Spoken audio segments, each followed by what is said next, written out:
les amis, c'est moi Sophia, j'espère que vous allez bien. Je suis hyper heureuse de vous retrouver pour une toute nouvelle vidéo.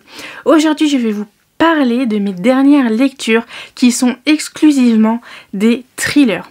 Fin septembre, début octobre, j'avais envie de me plonger dedans. Je ne sais pas pourquoi, peut-être parce que j'avais été un peu frustrée de mon thriller de cet été qui était pour le moins mitigé et même je suis très déçue en y repensant. Bref, donc j'avais envie de relire des thrillers et d'être en accord avec ce que je lisais quoi. Et du coup d'avoir des coups de cœur. Est-ce que j'ai eu des coups de cœur? Je ne sais pas, mais en tout cas les thrillers que j'ai lus, ils étaient à la fois complémentaires et en même temps très différents. Complémentaires pourquoi? Parce que c'est des livres qui nous invitent à réfléchir sur la société que l'on a et son système. Voilà, je ne vous en dirai pas plus pour le moment parce que je vous laisse vous faire votre propre opinion tout de suite. Par contre, je vais vous présenter les livres maintenant. On commence tout de suite avec La peine du bourreau d'Estelle Tarot et éditions Tornada. Je vous mettrai la couverture ici parce que c'est un livre que j'ai eu en service presse et que j'ai lu donc en e-book. Je remercie fortement les éditions Tornada, je les adore. J'adore ce qu'ils proposent. J'ai été déçue une fois et après, depuis, je n'ai quasiment que des coups de cœur avec eux. Et la plume d'Estelle Tarot, franchement, elle est juste divine et elle écrit des thrillers comme personne en fait, j'ai envie de dire. Elle a vraiment son style, elle arrive à chaque fois à me plonger à l'intérieur même de l'histoire. C'est un truc de fou, je vous assure qu'à chaque fois que je lis une de ces histoires, j'ai l'impression d'être dans l'histoire, tu vois, un personnage un peu qui voit l'histoire de loin, mais clairement j'ai l'impression d'être dedans quoi, dans la ville où ça se passe, au moment même où ça se passe, c'est un truc de fou. Et dans La peine du bourreau, c'est ce qui s'est passé. On se retrouve aux États-Unis, au Texas plus précisément, dans la petite ville d'Huntsville, si je prononce bien, qui est une ville où il y a des prisons et clairement j'ai envie de dire, je crois 90% des personnes qui sont là-haut travaillent comme gardiens de prison ou en tout cas reliés à la prison. Et La peine du bourreau nous raconte donc ce qui se passe à l'intérieur de cette prison même, surtout qu'elle a un couloir de la mort, car il faut savoir que le Texas est encore l'un des États qui pratiquent la peine capitale par injection létale. Et voilà, dans cette histoire on est plongé, il nous reste 4 heures, c'est vraiment en huis clos, et on a 4 heures avant que le détenu Ed 0451 ne meure par injection létale donnée par son bourreau qui s'appelle McCoy. Et le gouverneur Thompson a décidé de se rendre dans le couloir de la mort alors que d'habitude il n'y va jamais, mais pour connaître l'histoire du détenu et l'histoire du bourreau McCoy. Et McCoy, il va nous raconter donc les exécutions qu'il a le plus marquées. C'était un huis clos absolument angoissant et sombre, mais en même temps il y avait une forme de... Voilà, par rapport aux deux bourreaux, parce qu'il faut savoir que... non, je vais pas vous le dire parce que je vais vous spoiler, mais sachez que Ed du coup a travaillé dans la prison. Et du coup, je n'en dirai pas plus parce que c'est ce qui... Voilà. Ed, je ne vous en dirai pas plus sur ça, mais il a travaillé dans ces prisons et du coup il nous raconte aussi un peu ce qu'il a vu pendant sa période de travail à la prison d'Huntsville. Et il nous raconte aussi sa vie et pourquoi il a tué 5 personnes. Voilà, il faut savoir que Ed, il a toujours grandi avec l'idée en tête qu'il fallait faire tout ce qui lui semblait juste. Donc à partir du moment où on voyait quelque chose d'injuste pour lui, mais qui était injuste pour lui, du coup il devait se sentir de faire l'équilibre quoi, et de rétablir la justice.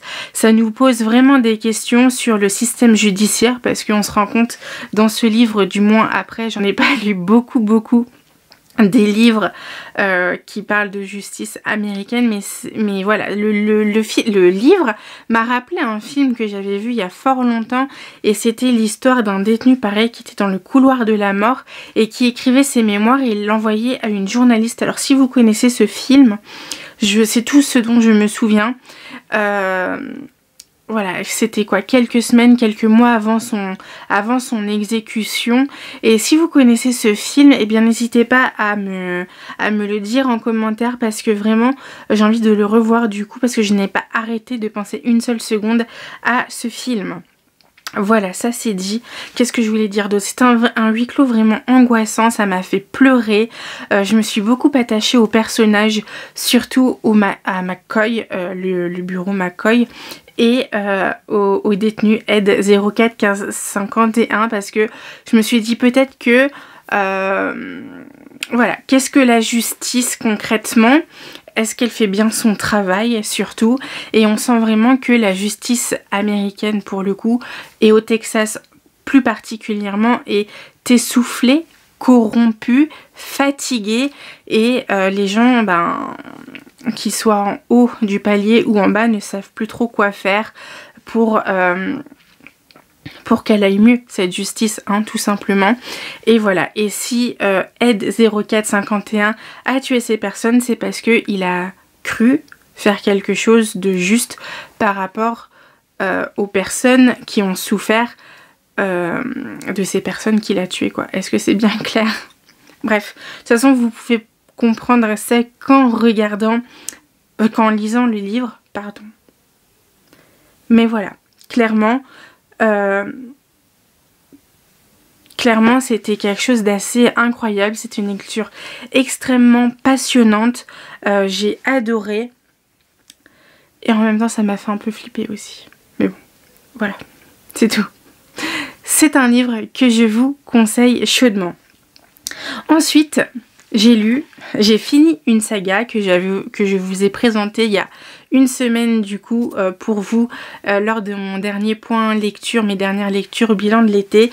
J'ai fini la saga de manga Ikigami, Préavis de mort aux éditions Kazé de Motoro Mase, et c'est une saga clairement que je ne sais pas quoi du tout en penser. En fait, à l'heure à laquelle où j'ai fini ces livres, j'ai eu l'impression, et d'ailleurs même tout au long de ma lecture, j'ai eu l'impression que j'ai loupé quelque chose, que j'ai pas compris quelque chose de fondamental pour l'histoire, et du coup j'étais restée bloquée dans ma compréhension de cette loi de sauvegarde de la prospérité nationale. Alors c'est des mots ultra pompeux, mais qu'est-ce que ça veut dire concrètement? Pour eux, le gouvernement a mis en place cette loi pour faire prendre conscience aux gens de la valeur de la vie. Alors, la loi de sauvegarde de la prospérité nationale et la valeur de la vie, qu'est-ce que ça veut dire concrètement? Je ne sais pas. Tuer des personnes, assassiner des personnes entre 18 et 24 ans, ça fait prendre conscience aux gens que la vie est importante. Je ne sais pas, parce que si tu meurs à 70 ans, techniquement, tes proches comprendront aussi que ta vie est importante. Enfin bon, ça m'a beaucoup... Cette saga m'a énormément dérangée. Déjà, c'est une dictature, mais on a l'impression que c'est pas trop une dictature, parce que du coup, ils sont obligés d'accepter cette loi depuis qu'ils sont petits, c'est-à-dire qu'ils se font vacciner dès qu'ils rentrent en primaire, et après ils vivent avec l'idée qu'un jour peut-être ils puissent mourir entre 18 et 24 ans, sachant qu'après ils ont 24 heures pour se faire une réflexion sur leur vie, et donc prendre du recul sur les 18 premières années de leur vie. Ils ont été à l'école, je veux dire, voilà. Qu'est-ce que... Enfin, ils ont été à l'école. Alors non. Évidemment, c'est beaucoup plus complexe que ça, parce qu'il y en a effectivement qui sont à l'école, mais qui ont subi du harcèlement. Il y en a qui ont quitté l'école, voilà. Il y a eu des problèmes il y a des problèmes familiaux extrêmement graves.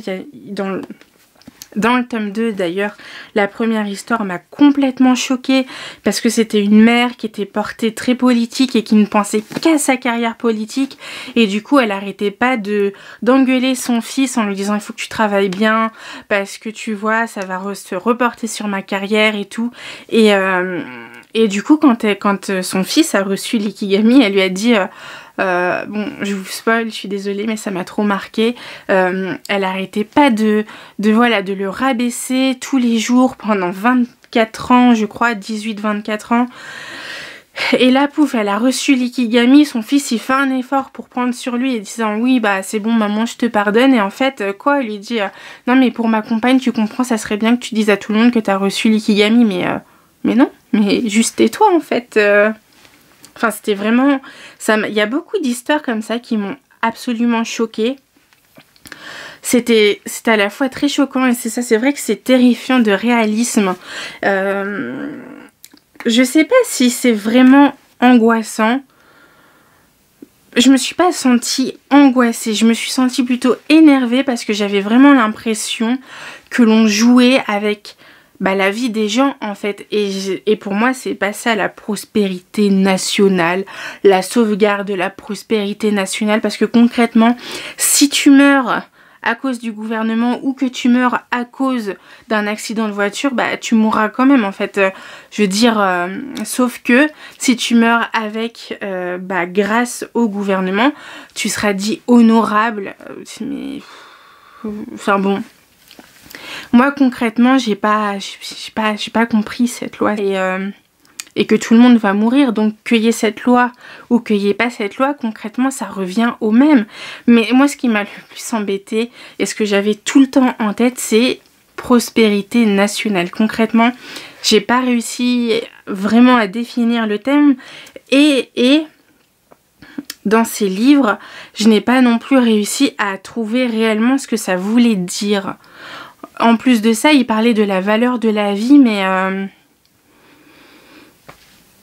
mais c'est pas en 24 heures que tu peux prendre un recul suffisant sur ta vie et faire comprendre là où t'as fait une erreur, là où t'as bien agi, là où... Je sais pas. Alors, bon, dans les livres, ils ont réussi. Ce qui était assez incroyable, hein, on va pas se mentir.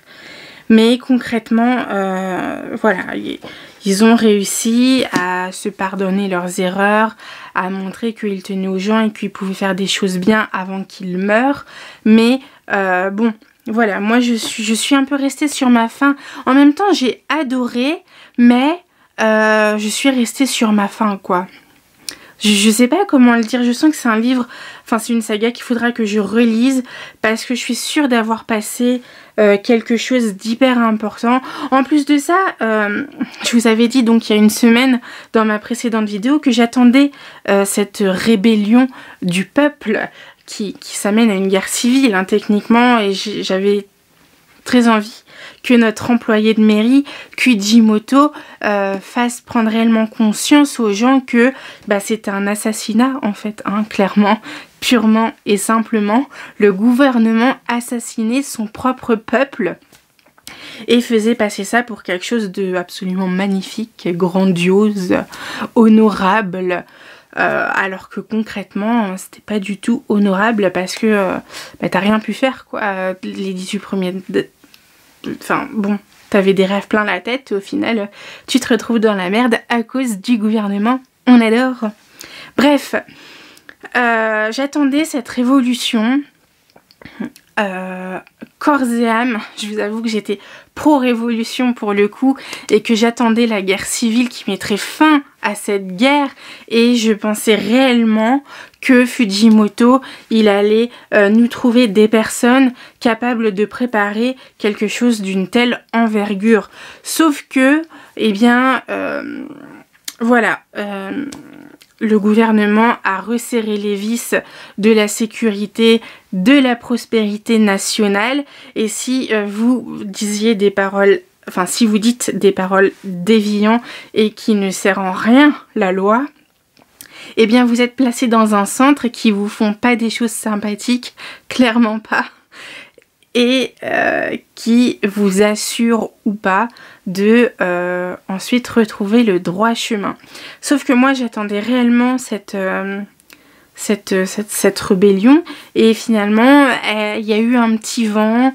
Bon, il y a eu un petit vent qui était amorcé dans le tome 3, dans le tome 4 ça s'est un peu bah voilà, ça s'est un peu fermé, et dans le tome 5 il y a c'était rapide quoi, et j'ai pas aimé parce que j'ai pas eu la rébellion que j'attendais clairement, et j'ai pas aimé surtout que bah du coup je vous spoil la fin, mais j'ai pas aimé cette fuite de Fujimoto. Clairement j'avais la sensation qu'il fuyait. Alors je peux comprendre qu'il fuit, il y a plein de gens qui fuient leur pays pour des tas de raisons, il n'y a pas de souci. Je comprends pourquoi il a fui, mais j'ai pas aimé cette fuite parce que j'ai eu la sensation qu'il abandonnait ses propres valeurs et ce qu'il entendait vraiment par la vie en fait, et par la valeur de la vie. Et donc, je sais pas si c'est vraiment clair ce que je dis, mais voilà, il est là, il était en pleine recherche de la vie, à dire que oui, mais c'est inadmissible ce que fait le gouvernement, et au final, il fait rien pour contrer ça, et j'ai pas réellement compris que lui avait compris la valeur de la vie. Vous comprenez ce que je veux dire? Après, c'est compliqué d'expliquer cette série parce qu'elle est intense, c'est vrai qu'elle est terrifiante. Elle est intense, elle est terrifiante, et je pense qu'il faut vraiment se plonger dedans pour comprendre ce que je dis, ou ceux qui ont aimé. D'ailleurs, pourquoi ont-ils aimé concrètement? Moi j'ai pas aimé, en fait j'ai pas aimé la fin. La fin, je reste sur ma fin du coup, parce que j'ai pas attendu, j'ai pas eu cette révolution que j'attendais et qui m'aurait permis peut-être de bien mieux comprendre les choses. C'est pareil, la valeur de la vie pour moi c'était à la fois très explicite mais en même temps très très flou, et sur les familles qu'on rencontrait, que j'ai rencontrées, j'ai pas eu la sensation que après ils avaient réellement conscience de la valeur de la vie et de l'héroïsme de leurs enfants, de leurs proches disparus concrètement. Après, tout ce que je sais, c'est que ça a beaucoup... toutes ces morts pour rien ont beaucoup... comment dire, ont beaucoup fait de mal à Fujimoto, parce que ça faisait hyper longtemps... D'ailleurs, ah oui, c'est ça aussi dont je voulais vous parler, parce que c'est un pays sans nom, mais qui se trouve quelque part entre la Chine, le Japon et l'Amérique. Donc voilà, ça se trouve quelque part là, parce que c'est un pays asiatique, mais quelque part entre tout ça, et c'est un pays sans nom. Et alors je n'ai rien compris à la temporalité du bouquin, parce qu'il y avait des histoires où c'était s'il y a un truc qui se passait il y a 11 ans dans le passé, et on revenait 11 ans en arrière, enfin 11 ans dans le présent, du coup 11 ans après le truc qui s'est passé, et du coup j'étais totalement perdue dans la temporalité. C'était un truc de fou, je vous assure. Du coup voilà, je suis sûre qu'il m'a manqué plein de choses. Après j'ai vérifié avec le tome 1, mais le nom du pays n'est pas donné, donc c'est même pas un truc fictif ou quoi, je sais même pas en fait. Bon, voilà. Voilà ce que je peux vous en dire. Je crois que je vous ai dit tout ce que j'avais à dire par rapport à cette saga, parce qu'en fait je pouvais pas faire tome par tome tellement c'est ultra compliqué, parce qu'on court après en fait on court après la valeur de la vie, mais je crois qu'on en oublie aussi la valeur de la mort, parce que l'un ne va pas sans l'autre. Tu sais tu vas naître, enfin tu sais pas que tu vas naître, mais bon, tu sais qu'à un moment si tu vis c'est que t'es né, et qu'après tu vas vivre ce que la vie t'a prévu, et qu'après tu vas mourir, et on peut pas enlever la vie et la mort, ça n'a aucun sens. Et faire mourir des jeunes qui ont à peine connu la vie, surtout qu'en plus ce qui m'a dérangé, c'est que c'était des jeunes, pour la plupart en tout cas, qui arrivaient, en fait ils ont subi beaucoup de choses pas cool dans leur enfance, et au moment où l'ikigami arrive, eh bien c'est là où commençaient à se relever, donc boum, ça leur remet encore plus pas comprendre la valeur de la vie, quoi, clairement. C'est pas cool du tout. Et aussi ce qui m'a énervée, c'est que les personnes représentées dans cette saga, eh bien c'était les personnes du peuple qui étaient voilà, vraiment au bas du peuple, et il n'y avait aucune personne riche, aisée, bourgeoise en haut de la classe sociale, si on peut dire ça comme ça. Et ça m'a beaucoup dérangée, parce que quand on lit le bouquin, les premiers mots qu'ils disent, c'est que c'est quelque chose d'obligatoire pour tout le monde. Donc si c'est obligatoire pour tout le monde, quelle que soit ta classe sociale, techniquement tu reçois ce fameux vaccin et t'es censé mourir. Mais là j'ai vu aucun riche. J'ai vu des personnes pauvres, j'ai vu des personnes pas très pauvres mais pas très riches non plus. Pauvres, voilà, pauvres, j'ai vu des personnes qui étaient en prison. Et la richesse, non. Non, il n'y avait pas de personnes riches. Alors ça m'a beaucoup... Ça aussi, bon, dans ma lecture, ça m'a beaucoup énervée, parce que l'égalité n'est pas la même pour tous. Hein. Voilà, c'est tout. C'est comme ça. Hein. C'est très réaliste pour le coup. Mais c'est aussi très embêtant, je trouve. Je sais pas. À vous de me dire si vous avez lu la saga, tout ça. N'hésitez pas à me dire ce que vous en avez pensé. N'hésitez pas à me dire si je vous ai donné envie de le lire concrètement, parce que je pense que c'est un livre dont on ne peut pas parler si on ne l'a pas lu. Comme tous les livres, vous allez me dire, mais celui-là plus en particulier, parce que vous pensez vraiment des questions sur la société, comment qu'on agit par rapport à un événement, et puis par rapport aussi au système quoi, à cette loi qui est merdique.